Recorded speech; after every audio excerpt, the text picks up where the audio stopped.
Assalamualaikum warahmatullahi wabarakatuh. Kembali lagi saya Nur Nafia. Kali ini saya akan membahas terkait membuat prediksi kolesterol dengan metode backpropagation. Di video saya sebelumnya itu sudah ada melakukan prediksi kolesterol menggunakan metode SVR atau SVM ya. Kali ini saya akan menggunakan dataset yang dari Kaggle. Jadi kalau nanti searching ya, pesan saya silakan di searching di Kaggle dengan keywordnya adalah kolesterol. Nanti muncul yang saya pakai ini. Ini ya dataset 2190 kolesterol. Nanti seperti ini hasil datanya. Kalau yang saya pakai Y itu ini. Terus yang saya pakai untuk variabel X-nya nanti bergantung dari jumlah korelasinya. Nanti nilai korelasinya berapa ya.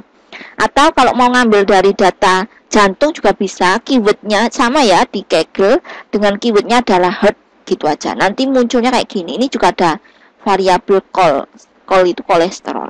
Terserah mau pakai yang mana. Yang penting harus tahu variabel X-nya apa, variabelnya Y apa. Jadi mau penelitian apapun itu, pahami apa yang mau kita kerjakan. Ya, tidak hanya bisa nulis coding, itu pesan saya. Kalau hanya bisa nulis coding, semua orang bisa.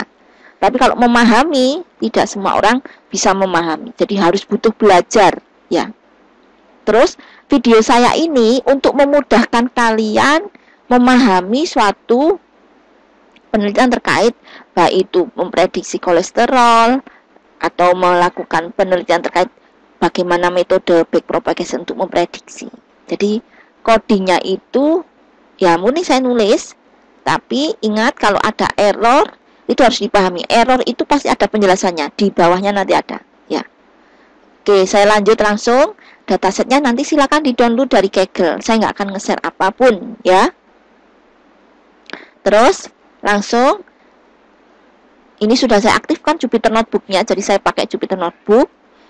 Data yang saya gunakan itu sudah saya taruh dalam satu folder namanya kolesterol. Kenapa kok saya taruh dalam satu folder? Biar memudahkan nanti membuka filenya, membuka file CSV ya. Jadi datanya saya taruh dalam satu folder namanya kolesterol. Nama filenya adalah ini dataset 2190 kolesterol CSV ya. Langsung saya buat file baru, new Python. Ini saya simpan dulu nama filenya yaitu backpro model. Udah.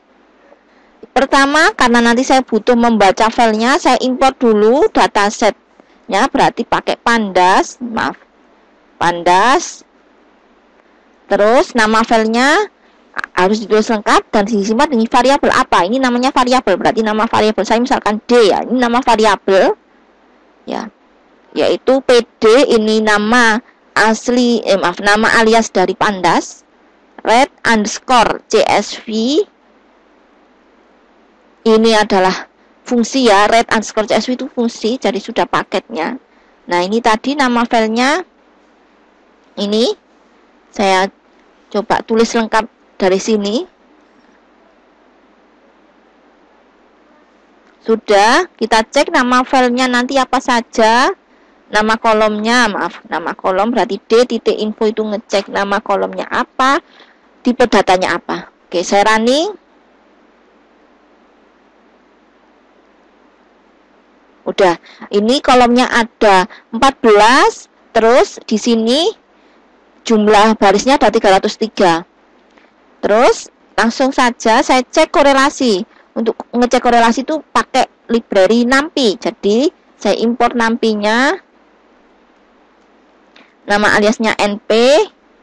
Terus di sini untuk ngecek korelasinya saya pakai Corel. Variabelnya itu berarti ini. Fungsinya ya tadi ini, nama filenya d.core. Udah seperti ini. Ditampilkan Corel. Nah ini udah muncul. Kelihatan ya. Jadi korelasi yang nilainya lumayan tinggi itu dicek terhadap call ini ya. Nah ini kolom call. Jadi bacanya AG terhadap call, nilai korelasinya 0,21. jenis kelamin min 0,199, saya bulatkan 0,2 min 0,2. Ini CP nilainya rendah karena 0,07. Ini tinggi 0,13. Ini rendah 0,000. Ini tinggi 0,17. Ya, jadi akhirnya saya memilih yang nilai korelasinya di atas 0,1. Ya, ini AG. Ini min tidak apa-apa, jenis kelamin. Terus ini TRAPS BPS. Terus ini Restek. Nah, jadi akhirnya kolom X-nya saya tentukan hanya AG, saya tulis dulu. D titik ilog. D itu variabel data saya tadi. Semua baris. Kolomnya adalah ini. AG. Terus jenis kelamin. Kemudian ini 0,13 TRAPS BPS.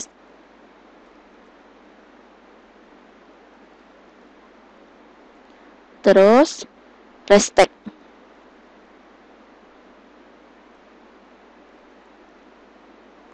Oke, sudah. Yang Y-nya kolom terakhir. Y sama dengan D variabel data saya ilog. Semua baris kolom terakhir min 1. Dot values. Sudah. Ini dataset saya X dan Y-nya sudah saya setting. Ini. Oh, maaf. Ini dianggap error penulisannya. Harus ditunjukkan kolomnya nomor berapa. Nggak mau kayak gini. Bentar. Saya setting AG itu kolom ke 0. Bentar. Ini 0. Terus ini 1, kolom ke 1. Terus ini 0. TRAPS ini 0, 1, 2, 3. 3. Nggak mau kalau kayak gitu ya. Harus diindeks 0, 1, 2, 3. Restek 5. Restek itu 5. Udah seperti ini. Berikutnya kita bagi data training, data testing. Saya ngambil ngopi coding di line ya. Jadi ngopinya ini untuk library-nya. Jadi saya itu nggak menghafal coding. Nih, saya butuh library ini bagi data training testing. Terus variabelnya saya simpan data trainingnya xtrain, xtest, data testnya ytrain, ytest, fungsinya train, underscore test, underscore split itu fungsi. Data yang dibagi Y, jumlah data size trainingnya, maaf tes ya, test size-nya misalkan 20% berarti 0,2, random, state. Jadi random, jadi kita tidak menentukan baris berapa yang dipakai training, enggak seperti itu. Jadi langsung dia random berdasarkan fungsi ini. Ini bagi data training testing. Setelah selesai bagi data training testing, bentar saya bersihkan ulang. Restart run all. Berikutnya adalah import library TensorFlow. Misalkan saya menggunakan fungsi TensorFlow, ya.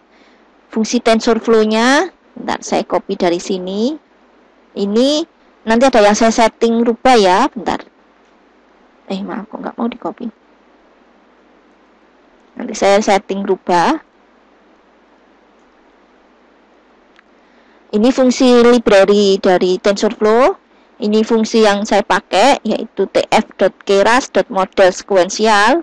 Terus ini jumlah variabel inputnya tadi 4, saya ganti. Jumlah node hiddennya saya pakai 9, mau diganti berapa, monggo. Terus ini tidak pakai, apa ya istilahnya itu tidak pakai aktivasi. Kenapa? Karena outputnya tidak perlu dirubah dalam bentuk 0 sampai 1, nggak perlu. Jadi aktivasi itu tujuannya ngerubah kayak gitu nanti hasilnya. Nah ini nggak perlu karena outputnya adalah angka kontinu ya. Terus loss functionnya karena angka kontinu kan harus menggunakan selisih error. Nah selisih error itu bisa menggunakan MAPE, bisa menggunakan MAE, bisa menggunakan MSE, RMSE, nah bisa. Tapi saya menggunakan MAE. MAE itu kepanjangannya Mean Absolute Error. Nah, terus learning rate-nya bisa disetting. Learning rate-nya itu nama fungsinya adalah optimizer. Optimizer-nya pakai apa? Boleh pakai Adam, boleh pakai apa lagi ya? RMSP atau apa itu ya? Saya nggak hafal semua, nanti bisa diganti. Terus data yang saya training ini fungsinya Xtrain, Xtrain, Ytrain, jumlah epochnya 200. Dia akan membaca setiap baris. Jadi satu epoch baca berapa baris sesuai data training. Kayak gitu. Ini prosesnya saya running.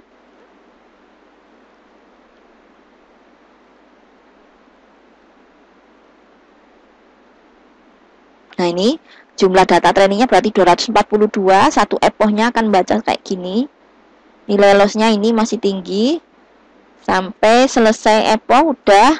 Nah ini jumlah epochnya sudah memenuhi, terus nilai lossnya ini. Kalau mau kita cek berapakah jumlah loss function terakhir data tesnya, ya udah pakai gini. Variabelnya tadi model dot evaluate. Nah kayak gini fungsinya. Data yang di itu yaitu X-test.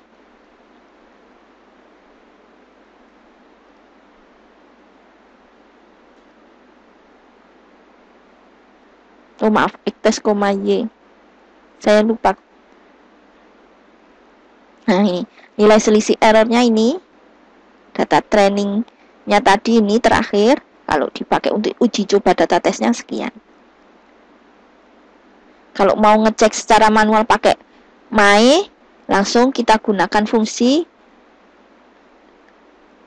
ini, menghitung nilai MAE-nya, library-nya. MAE sama dengan model titik predik, maaf, fungsinya predik, data yang kita prediksi yaitu X-test.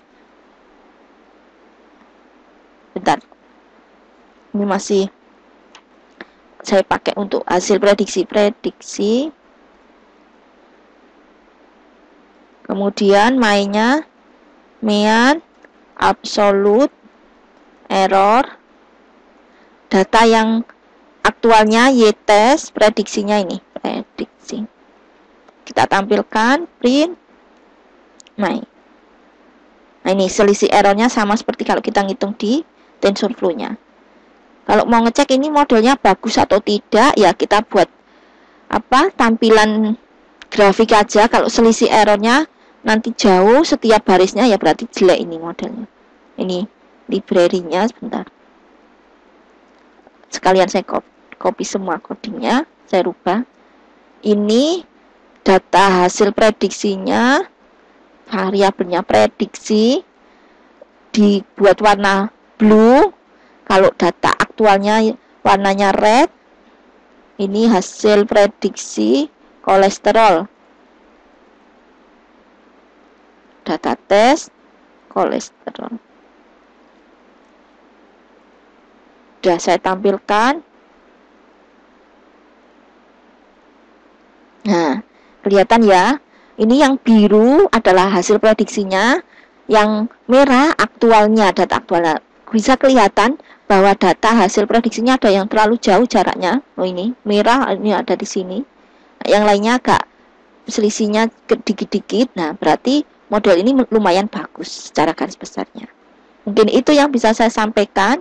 Ini menggunakan backpropagation library TensorFlow.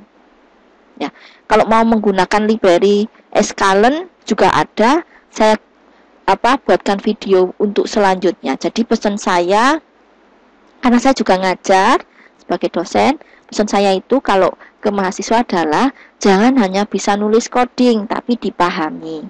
Ya, memahaminya itu mulai dari dasar. Apapun itu pahami dari dasar.